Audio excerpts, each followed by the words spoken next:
Happy Saturday, everybody.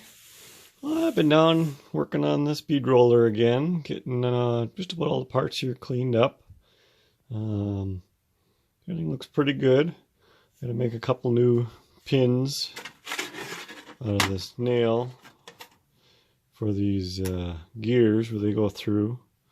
The nail is just a little bit bigger, so I think I'll just remount that hole the next size drill bit, and it should be pretty close.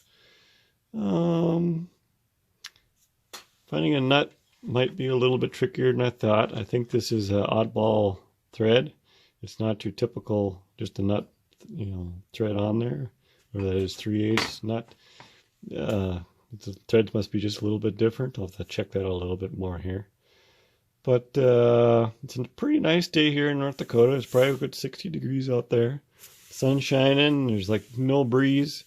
So I might push it a little bit and clean up some of these parts that need to be painted and get them primed and painted while it's nice outside, or almost nice enough to paint outside. So yeah, I'll probably clean up a few things here and see if we can get a couple things painted today. I'll check back a little bit. One interesting thing I found here is some patent dates stamped on here. November 12th, 1867 and June 15th, 1869, I believe is what those say. Pretty hard to get the camera to pick them up, but I thought that was kind of neat. Once I wire brushed it all, those showed up. Oh, I'm just trying to figure out what to paint and what not to paint here now. I'm going to kind of maybe loosely assemble it here and try to decide what to mask off.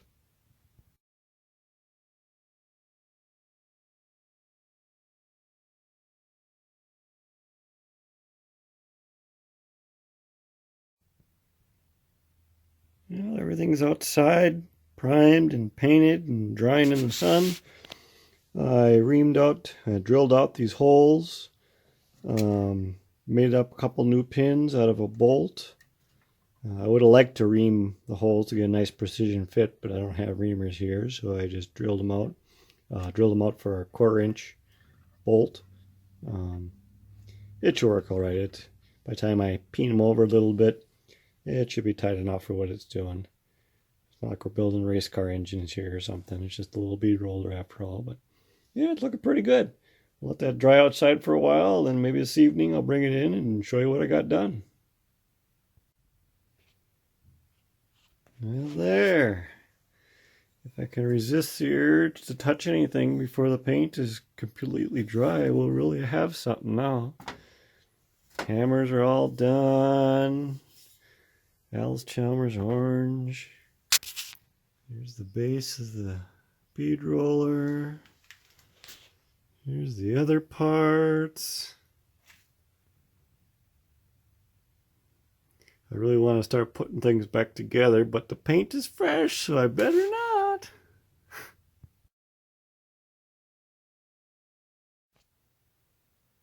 Ta-da! Got it all back together. One done machine.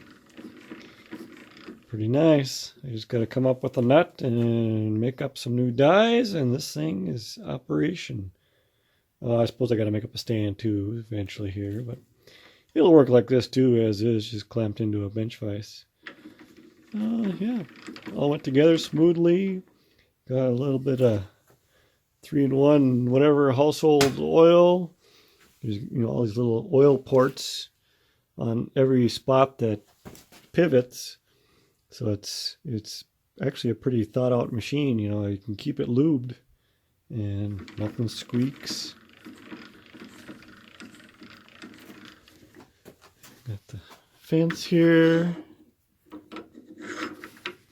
I wiped down all the bare iron surfaces with some oil so none of that rusts. So yeah, we're good to go. Pretty exciting. One more project checked off the list. Now I just gotta clean up my mess. Hi everybody. So since I didn't really get anything of my own done on the 612 this week, I figured it'd be a good opportunity to give you a little update on what's been going on back home. Dad's been working on a little bit, getting a few things done as he has time back there. And so the last few weeks he's been putzing around with things, so I figured I'd give you a little update where things are at there. If you remember, these pins here were the linkages for the clutch and the shifting arms. These pins in the main casting were either very stuck or completely stuck. This side moved ever so slightly, and the other side here was stuck tight. So we had to figure out a way to get them pushed out or pulled out without wrecking anything. So what we came up with, what Dad came up with, was a homemade pusher, I guess you could call it. So we started out by chucking up a piece of thick steel in his lathe, boring out the center, a little bit bigger than that shaft that is stuck. And then he made up a little homemade pusher. It's a bottle jack. That's the plate after being trimmed to size a little bit, and a couple of holes bored through it. A couple of pieces of all thread, a couple of nuts on top, a couple of nuts on the bottom, another square plate just to hold the base of the hydraulic jack. And then what he did was, let's see here, put it in place on the tractor, and it's hanging from this top of this casting, which was kind of roughly machined flat, and so the jack is pushing the pin up through that plate with the hole in it. Hopefully that makes sense. And then you just push up on the jack, and eventually it pushes it right up through the bore, and the shafts are free. Ta-da! They actually came pretty good because they're not a press fit. Obviously, those shafts should turn freely, but nothing had been lubed in God knows how many years, so they were just rusted in there, stuck tight, basically. So he got them out, so he's going to work on polishing them up and cleaning up the bore, and then those should be good to go. I mean, once they're cleaned up, we shouldn't have to remake them or anything. And then the next problem, he did that on both sides, both shafts. Here's a picture of the other side. Same process. Put the jack down below, push it up, adjust the rods up as necessary if you run out of stroke with the cylinder, and push them right through the bore. That worked pretty good. And then if you remember, the other issue we had was getting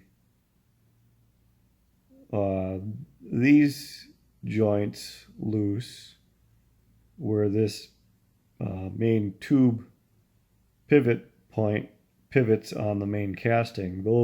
They're not stuck tight. That will pivot, but it's very stiff. So we figure we'll probably do a similar type of thing and either put a jack between here, or what we also got was a nut, one of those big long coupling nuts, and then we'll get a couple of big heavy bolts and basically put bolt, coupling nut, bolt, and then take a wrench and tighten everything up and see if those pins will push up and push down, just because there isn't a lot of room in here to put a hydraulic jack. If you had a little porta power or something, you could probably make that work, but we don't have a porta power. didn't feel like buying one just for this particular project unless we had to. So that's what we're going to try there. And then he's also been working on trying to get this joint free. While I was home at Christmas time, we worked on that a little bit. If you can see in this picture, we had the ratchet strap tied to one way here, and we had another ratchet strap going the other way on the bottom to try to put a little twist on it, a little tension on it.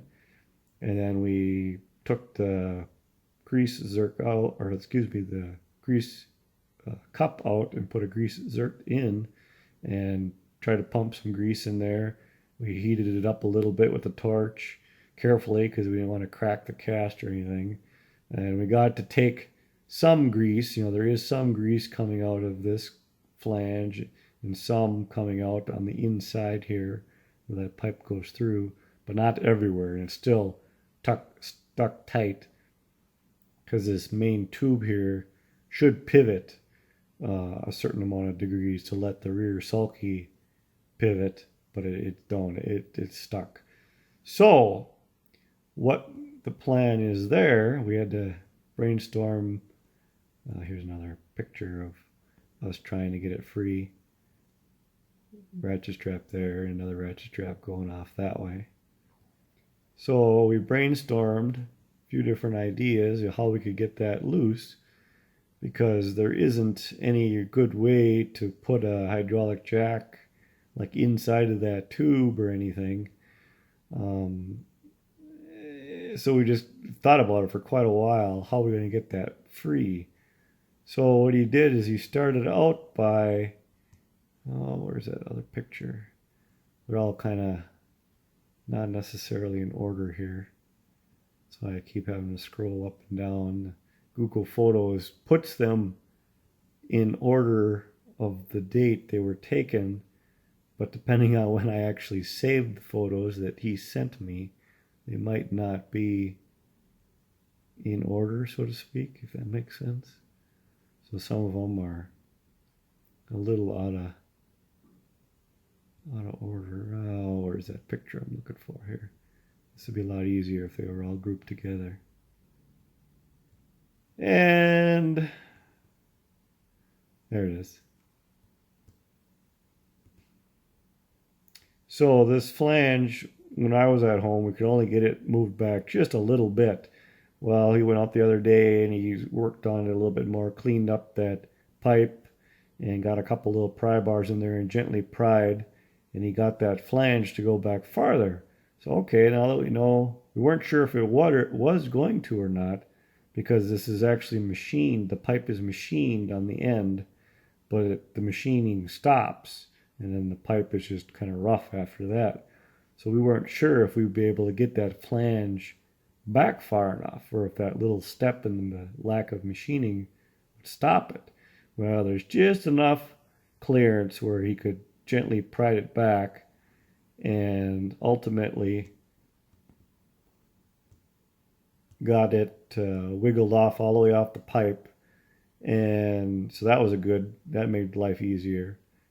Before he did that, he had to take off the big drawbar down below, the 4 nuts and big U-bolts that bolted that onto the main pipe. So that came off pretty good. Then he was able to get this flange taken off the pipe, and then discovered that there's actually another ring inside of that flange that I didn't know. It's actually like a wear ring, he says. There's little grooves where the grease can get in there and grease it. I was like, oh, that's kind of neat, learning more about it. So we came up with a plan. Well, since we could get all that off, he made up this series of pieces of plywood with holes in the center that he put on here that have a hole cut big enough for, okay, well, I'll have to go back a second. So this pipe, on the end of this pipe, there is another sleeve that's a little bit bigger, OD, that slides into this main casting piece, right? So the hole in these plywoods are big enough to allow that sleeve that's fastened to the pipe to slide through the plywood. There's enough clearance for that. So the plan is to make another series of plywoods the size of the pipe here, slip them on, put the drawbar back on the pipe, bolt it back on with the U-bolts, put that rear plywood assembly up against the drawbar, and then put a bottle jack or series of bottle jacks, one on either side, whatever, between those two big plates of plywood, and hopefully press it apart. So essentially what we're doing is we're pressing this piece this way and pressing the pipe this way, hopefully separating this joint. It's the best solution we came up with, the easiest way, because there's no access on the inside to get at it, to push anything. So like I said, we brainstormed for quite a while to come up with this plan, and we think it'll work. So he's still in the process of making up that other series of plywood pieces, and once he gets that done, he'll put it all together and hopefully press it all apart. If not, then we'll go back to plan C or wherever we're at and go from there. But I think it'll work. So that's basically where we're at as far as the home front goes, what he's been working on. So I think I'll wrap up this week now, and depending on how this whole staying isolated, stay-at-home situation goes, I've been kind of just staying around home here instead of going out to Lawrence's and working on it just to play it safe. So depending on how long this thing goes and whatever, I may or may not, bump down how often I put out videos. I might switch to like every other week possibly, to just because I maybe won't be getting as much done. But we'll just keep playing it on a case by case, week by week basis here. Hopefully I'll still have enough updates to keep weekly videos coming, but I don't know. We'll see. In the grand scheme of things, tractors aren't high priority, so it is what it is. It's a bummer, but I'd rather play it safe with everything going around and stay healthy than to be out there and possibly be more exposed. But you guys hear enough of that with the news and everything. You're not here to hear about the pandemic. You're here to hear about tractors. So, well, it's enough talking about that for now. Like I said, I got enough little projects with my bead rollers and other miscellaneous things that I do have things to work on around the house here. So, well, that's what it is. That's what I know. I think you're pretty much up to date as far as that goes. So I think we'll call her a week here. Hopefully you guys have a good week this week. Everybody stay safe and have a good week. See ya. Thanks for watching.